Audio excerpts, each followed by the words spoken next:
ಚಿನ್ನಸ್ವಾಮಿ ಕಾಲ್ತುಳಿತ ಪ್ರಕರಣಕ್ಕೆ ಸಂಬಂಧಪಟ್ಟಂತೆ ಇದೀಗ ಬಿಗ್ ಟ್ವಿಸ್ಟ್ ಸಿಕ್ಕಿರುವಂತದ್ದು.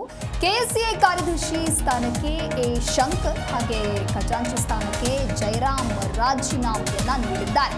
ಕೆಎಸ್ಸಿಎ ಅಧ್ಯಕ್ಷರಿಗೆ ರಾಜೀನಾಮೆ ಪತ್ರವನ್ನ ರವಾನಿಸಿದ್ದಾರೆ. ನೈತಿಕ ಹೊಣೆಯನ್ನ ಹೊತ್ತು ರಾಜೀನಾಮೆ ಪತ್ರವನ್ನ ರವಾನೆ ಮಾಡಿದ್ದಾರೆ. ಸದ್ಯ ಇಬ್ಬರಿಗೂ ಕೂಡ ಹೈಕೋರ್ಟ್ ರಿಲೀಫ್ ನೀಡಿತ್ತು. ಅಂದರೆ ತನಿಖೆಗೆ ಸಹಕರಿಸುವಂತೆ ಹೈಕೋರ್ಟ್ ಇವರಿಬ್ಬರಿಗೂ ಕೂಡ ಸೂಚನೆಯನ್ನ ನೀಡಲಾಗಿತ್ತು. ಶೀಘ್ರದಲ್ಲೇ ಇಬ್ಬರಿಗೂ ಸಿಐಡಿಯಿಂದ ನೋಟಿಸ್ ಬರ್ತಕ್ಕಂಥ ಸಾಧ್ಯತೆ ಕೂಡ ಇದೆ. ಯಾಕೆಂತ ಹೇಳಿದ್ರೆ ಇವತ್ತಿನಿಂದ ಸಿಐಡಿ ತನಿಖೆ ಕೂಡ ಆರಂಭವಾಗಿದೆ. ಕೆಎಸ್ಸಿಎಗೆ ಸೆಕ್ರೆಟರಿ ಆಗಿದ್ದಂತಹ ಶಂಕರ್ ರಾಜೀನಾಮೆಯನ್ನು ಕೊಟ್ಟಿರುವಂಥದ್ದು. ನಿನ್ನೆ ಕೆಎಸ್ಸಿಎ ಅಧ್ಯಕ್ಷರಿಗೆ ಶಂಕರ್ ರಾಜೀನಾಮೆಯನ್ನು ನೀಡಿರುವಂಥದ್ದು. ಪ್ರಕರಣದಲ್ಲಿ ಇನ್ನು ಖಜಾಂಚಿ ಜಯರಾಮ್ ಸಹ ರಾಜೀನಾಮೆಯನ್ನು ನೀಡಿದ್ದಾರೆ. ಇಬ್ಬರೂ ಸಹ ಕೆಎಸ್ಸಿಎ ಅಧ್ಯಕ್ಷರಿಗೆ ರಾಜೀನಾಮೆಯನ್ನು ಸಲ್ಲಿಕೆ ಮಾಡಿದ್ದಾರೆ. ನೈತಿಕ ಹೊಣೆಯನ್ನು ಹೊತ್ತು ರಾಜೀನಾಮೆ ಪತ್ರವನ್ನು ಇವರು ರವಾನೆ ಮಾಡಿದ್ದಾರೆ.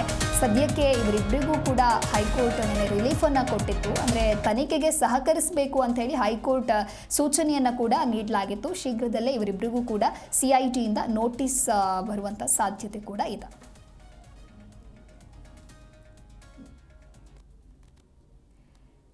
ಇನ್ನು ಕೆಎಸ್ಸಿಎ ಅಧ್ಯಕ್ಷರಿಗೆ ರಾಜೀನಾಮೆಯನ್ನ ನೀಡಲಾಗಿದೆ. ಕೆಎಸ್ಸಿಎ ಸೆಕ್ರೆಟರಿ ಆಗಿರುವಂತಹ ಶಂಕರ್ ಜೊತೆಗೆ ಇನ್ನೊಬ್ಬರು ರಾಜೀನಾಮೆಯನ್ನ ನೀಡಿದ್ದಾರೆ. ಅಂದರೆ ಖಜಾಂಚಿ ಸ್ಥಾನಕ್ಕೆ ಜಯರಾಮ್ ಕೂಡ ರಾಜೀನಾಮೆಯನ್ನ ನೀಡಿದ್ದಾರೆ. ಅಂದರೆ ನೈತಿಕ ಹೊಣೆಯನ್ನು ಹೊತ್ತು ರಾಜೀನಾಮೆ ಪತ್ರವನ್ನು ಇವರು ರವಾನಿಸಿದ್ದಾರೆ.